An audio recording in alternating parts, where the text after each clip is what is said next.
I said that having read through Blake Lively's complaints, that it was evident to me that she was likely under the influence when she filed her complaint. Well, it's still getting messier and messier in the It Ends With Us feud between co-stars Blake Lively and Justin Baldoni. Blake Lively and Justin Baldoni's ongoing legal saga has become one of the most explosive celebrity feuds in recent memory, and the drama just keeps escalating.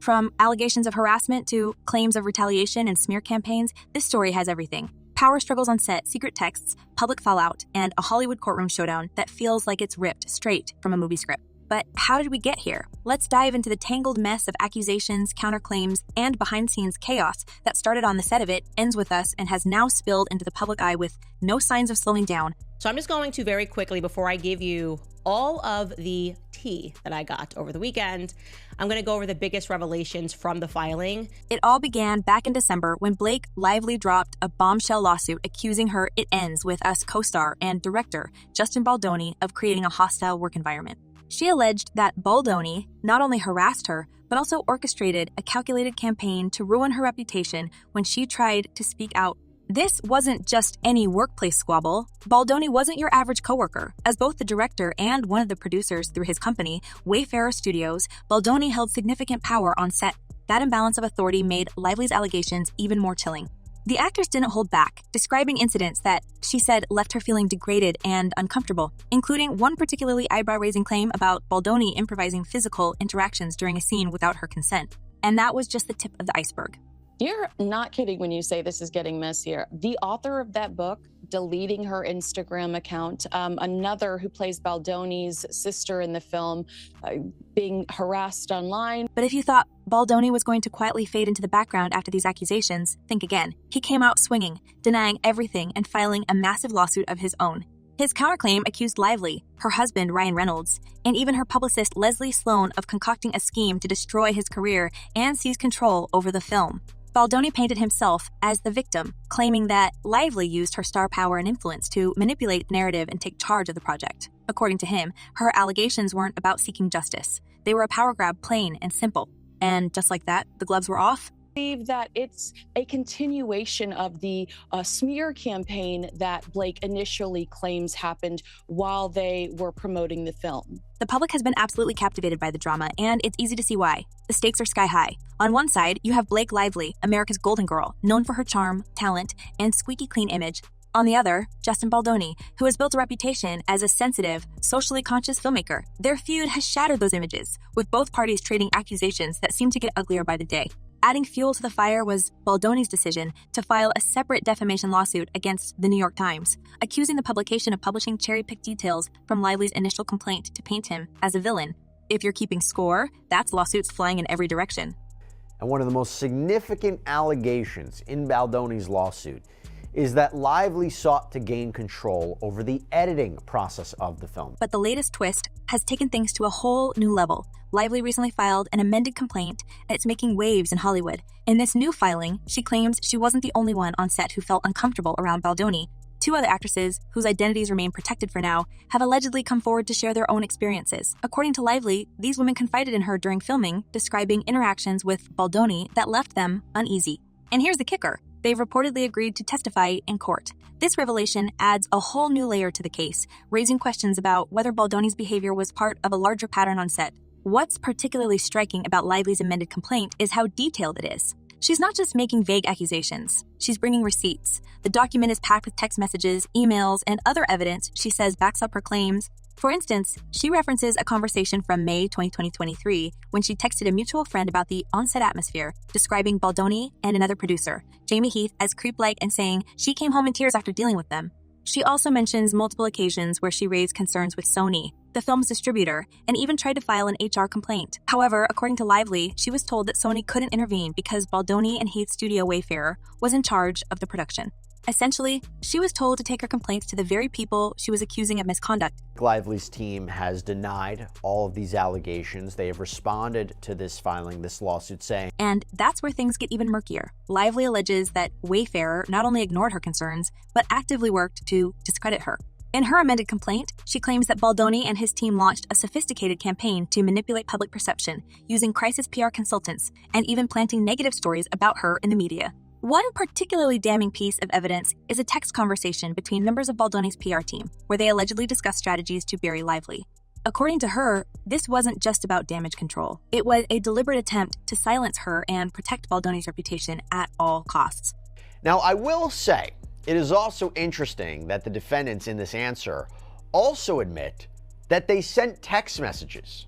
I mean, when Lively produced copies of these text messages that she got through a subpoena, there's really nowhere else to go on that. You got to admit that you sent these, but it doesn't mean that Baldoni and the other defendants will agree to the context or the characterization that was laid out by Blake Lively, for instance. But Baldoni hasn't exactly been sitting quietly on the sidelines. His legal team has been aggressively pushing back, calling Lively's amended complaint underwhelming and accusing her of relying on hearsay and unnamed sources. His lawyer, Brian Friedman, even hinted that the upcoming depositions could reveal some uncomfortable truths about Lively's own behavior. In their view, this is all part of a calculated attempt to frame Baldoni as the villain while glossing over Lively's alleged power plays behind the scenes. That Justin won't be bullied by Blake Lively and Ryan Reynolds. So his lawyer told us that their recent court filings show how scared they are. One of the most controversial elements of the case is the infamous dancing scene from the film, which has become a focal point in the lawsuits. Lively claims that Baldoni crossed the line during this scene, improvising actions that made her deeply uncomfortable. Specifically, she says he leaned in, kissed her forehead, and ran his face along her neck, all while whispering unsolicited compliments about how good she smelled. And here's the kicker. The scene didn't even require dialogue, as it was meant to be a silent montage. Lively says Baldoni's actions were completely unnecessary and unprofessional, leaving her feeling humiliated and trapped. Baldoni, however, has released unedited footage of the scene, arguing that it shows nothing inappropriate and that Lively was fully engaged in the moment. Both sides are using this footage as proof of their version events, leaving the public to decide who they believe. The amended complaint also sheds light on the toxic dynamics behind the scenes. Lively alleges that Baldoni's behavior didn't just make her uncomfortable, it created a ripple effect that impacted the entire cast and crew. She claims that other actresses were afraid to speak up, fearing retaliation or damage to their careers. According to Lively, one of these actresses described Baldoni's behavior as a power move, designed to assert dominance and undermine any dissent on set. Another reportedly expressed relief after confiding in Lively, saying it was a weight off her shoulders to finally share what she'd been experiencing. Literally, I'm just asking the question, like, how are women allowed to do this, to take something and to make it sound like you survived rape? Because that's what it sounded like to the public. Perhaps the most shocking revelation in the amended complaint is the allegation that Baldoni's team used social manipulation tactics to discredit Lively in the public eye. This included everything from planting negative articles to engaging in online smear campaigns. Lively even claims that a billionaire financier behind Wayfair was prepared to spend a staggering amount of money to ruin her life. If true, these allegations paint a picture of a high-stakes battle where no expense was spared to protect Baldoni's image. And he says, look, this is just, Hollywood is based on pure fear, cultivated by both of them and their very powerful friends in entertainment. At the heart of all this is a fundamental question. Who's telling the truth? Both sides have presented compelling narratives, but the case is far from clear-cut. Lively insists that her complaints were documented in real time, long before any discussion about the film's final cut. She argues that her actions were motivated by a desire to create a safe working environment, not a power grab. Baldoni, on the other hand, claims that Lively's allegations are part of a calculated scheme to wrest control of the film away from him. He points to her involvement in the editing process as evidence, arguing that she used her complaints as leverage to take over the project. The Blake Lively versus Justin Baldoni drama has officially reached fever pitch, with the public, media, and Hollywood insiders all weighing in on one of the most divisive scandals in recent memory. And let's be honest, nobody can look away from this train wreck. As the lawsuits pile up and new allegations surface, everyone's asking the same question. Who's really to blame here?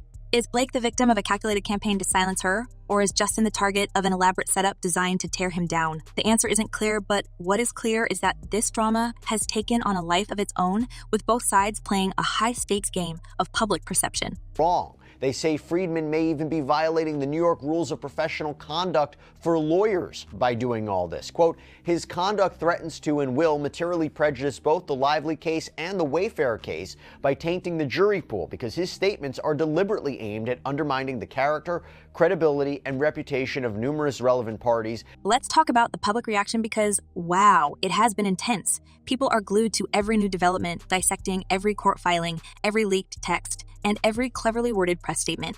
But here's the thing, public opinion is all over the place. On one hand, you've got Blake's supporters who see her as a courageous whistleblower standing up to an industry giant. They point to the power dynamics on set and the detailed allegations in her amended complaint as proof that she's telling the truth. On the other hand, you've got Justin's defenders who argue that Blake's claims don't add up.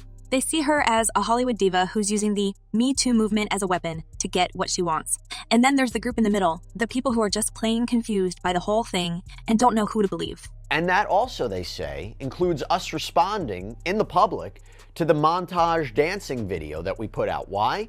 Because, quote, the Lively Party's counsel publicly described the contents of video footage relating to Miss Lively's allegations as damning.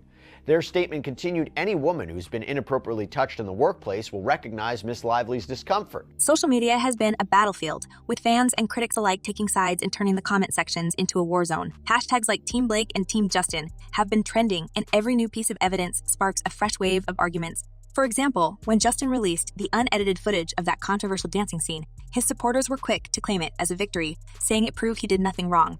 Meanwhile, Blake's fans argued that the footage actually supported her claims, pointing out her body language and her repeated attempts to establish boundaries. It's like watching two completely different movies.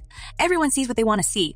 But this is such a interpretation of perspective, because I watched the footage, and I'm sure we all have, and, it's very easy to argue. The media, of course, has been loving every second of this. Major outlets have been publishing think pieces, exclusive interviews, and insider reports, all trying to piece together the puzzle. But here's the thing, depending on which outlet you're reading, you might come away with a completely different perspective. Some publications have been sympathetic to Blake, focusing on the broader issues of harassment and power dynamics in Hollywood. Others have leaned towards Justin's narrative, highlighting inconsistencies in Blake's story and questioning her motives. And then there's the tabloid press, which has been having an absolute field day with all the juicy details, from the alleged smear campaigns to the drama over the film's final cut. I think this was a very dicey move, because I think this very much opens up interpretation to what Blake Lively is saying was uncomfortable, and the key word here, unwelcomed. One of the most talked about aspects of this case is the role of PR in shaping the narrative. Both sides have clearly invested heavily in managing their public image, and it shows. Blake's team has been carefully positioning her as a champion for women in the industry, releasing statements that emphasize her courage and resilience. They've also been pushing back hard against Justin's claims, calling his countersuit a blatant attempt to distract from the real issues. Meanwhile, Justin's team has been just as aggressive, accusing Blake of waging a calculated smear campaign and releasing their own receipts to back up his side of the story. It's a PR war, and neither side is backing down. But let's not forget the broader implications of all this. At its core, this isn't just a story about two celebrities feuding. It's a story about power, accountability, and the culture of silence that has long plagued the entertainment industry. Blake's allegations have raised serious questions about how complaints are handled on film sets, especially when the accused holds significant power. Her claim that Sony told her to take her concerns to Wayfarer, knowing full well that the studio was run by the very people she was accusing, is a stark reminder of how broken the system can be. It's a classic case of the fox guarding the henhouse, and it highlights just how difficult it can be for individuals to seek justice in an industry that often prioritizes profit over accountability. We need to stop being so ADHD where we're only into stories at the very beginning of them and we never see them through. Like, we need to bring back true investigative reporting. And then there's the issue of retaliation, which is central to Blake's case. If her allegations are true, then what happened to her is a textbook example of how whistleblowers are silenced. The idea that Justin and his team would spend millions of dollars on a smear campaign to discredit her is both shocking and, sadly, all too believable in Hollywood. It's a reminder of the enormous risks that come with speaking out, even in a post-Me Too era. And it raises the question, how many other stories like this are out there, just waiting to be told? Of course, Justin's side of the story paints a very different picture. According to him, Blake's allegations are not only false, but also part of a larger strategy to wrest control of the film away from him. He claims that her complaints were never about seeking justice. They were about gaining leverage. And he's not just saying this in the abstract. He's pointing to specific actions, like her involvement in the editing process, as evidence that she had ulterior motives. It's a bold claim, and one that has undoubtedly fueled skepticism among some members of the public. This feels a little bit like a cop-out, and I think it's more likely that what she's doing here is trying to stay out of it. This is the Taylor Swift movement. This is likely a legal strategy. I don't want to be involved in this case. But here's the thing. Whether you believe Justin or Blake, there's no denying that this case has exposed some uncomfortable truths about Hollywood. The entertainment industry has long been criticized for its lack of transparency and accountability, and this case is a perfect example of why. The fact that so many people are willing to believe that a major studio would cover up misconduct or that a star would fabricate allegations for personal gain says a lot about how little trust there is in the system. And that's a problem that goes far beyond this one case. She's already been named, not as a defendant or as a plaintiff, but rather just named in the evidence of Justin Baldoni showing the picture of how things were, how the movie came about. And so as we wait for the trial to unfold, one thing is certain. The stakes couldn't be higher. Both Blake and Justin have a lot to lose, not just financially, but also in terms of their reputations and careers. For Blake, this case is about more than just seeking justice. It's about proving that she's not the villain Justin has made her out to be. For Justin, it's about clearing his name and salvaging his career, which has already taken a hit thanks to the allegations. And for the rest of us, it's a chance to see how Hollywood handles one of the most high-profile cases of its kind in recent memory. So, where does this leave us? Well, if there's one thing we've learned from this saga, it's that the truth is rarely simple. Both sides have presented compelling arguments, and both have raised serious questions about the other's credibility. At the end of the day, it will be up to the courts to decide who's telling the truth. But in the meantime, the public will continue to watch, speculate, and debate, turning this into one of the most talked about stories of the year. And who knows, by the time this is all over, we might just have a Hollywood drama that's even more compelling than the movie that started it all. First and foremost, I should tell you that I have a major scoop regarding Blake Lively and Ryan Reynolds, their newest legal plan, or something that they were attempting. As the Blake Lively and Justin Baldoni drama continues to captivate Hollywood, the questions remain: do you believe Blake's allegations are genuine, or are they a power play? And what about Justin's claims? Is he truly a victim, or is he hiding something deeper? Share your thoughts in the comments below. Who do you think is telling the truth? Let us know, and don't forget to like and subscribe for more updates on this explosive story. Until next time, stay tuned.